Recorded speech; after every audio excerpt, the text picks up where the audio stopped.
All of his co-workers were gone. What could it mean? Stanley decided to go to the meeting room. Perhaps he had simply missed a memo.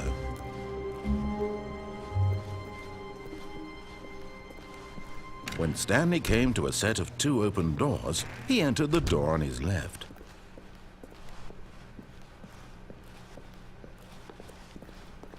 Yet there was not a single person here either.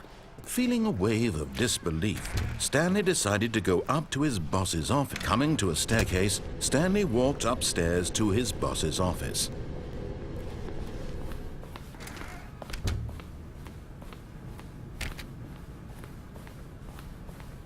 Stepping into his manager's office, Stanley was once again stunned to discover not an indication of any human life. Shocked, unraveled, Stanley wondered in disbelief who orchestrated this. What dark secret was being held from him? What he could not have known was that the keypad behind the boss's desk guarded the terrible truth that his boss had been keeping from him. And so the boss had assigned it an extra secret PIN number, 2845. But of course, Stanley couldn't possibly have known this.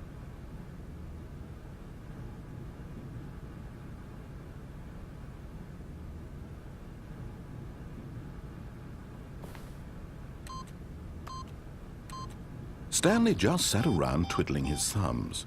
Trying to input anything on the device was useless, since he could never possibly know that the combination was 28. Yet incredibly, by simply pushing random buttons on the keypad, Stanley happened to input the correct code by sheer luck.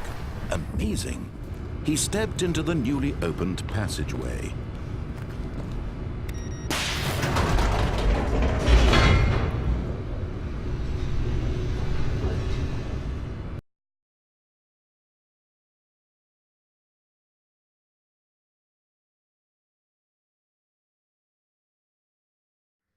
Descending deeper into the building, Stanley realized he felt a bit peculiar. It was a stirring of emotion in his chest, as though he felt more free to think for himself, to question the nature of his job. Why did he feel this now, when for years it had never occurred to him? This question would not go unanswered for long. Stanley walked straight ahead through the large door that read Mind Control Facility. Although this passageway had the word escape written on it, the truth was that at the end of this hall, Stanley would meet his violent death.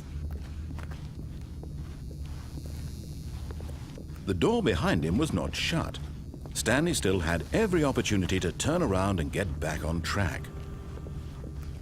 At this point, Stanley was making a conscious, concerted effort to walk forward and willingly confront his death.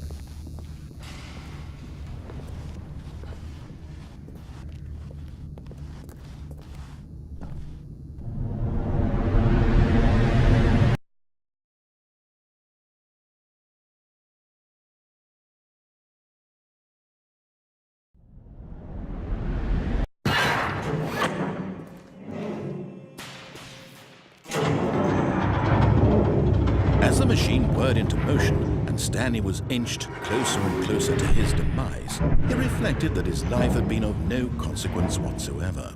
Stanley can't see the bigger picture. He doesn't know the real story, trapped forever in his narrow vision of what this world is. Perhaps his death was of no great loss, like plucking the eyeballs from a blind man. So he resigned and willingly accepted this violent end to his brief and shallow life. Farewell, Stanley.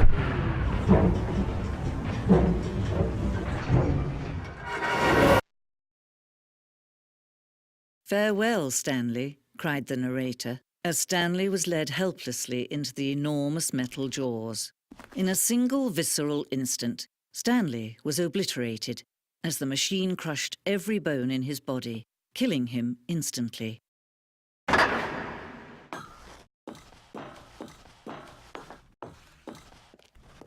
And yet it would be just a few minutes before Stanley would restart the game, back in his office, as alive as ever. What exactly did the narrator think he was going to accomplish? When every path you can walk has been created for you long in advance, death becomes meaningless, making life the same. Do you see now? Do you see that Stanley was already dead from the moment he hit start?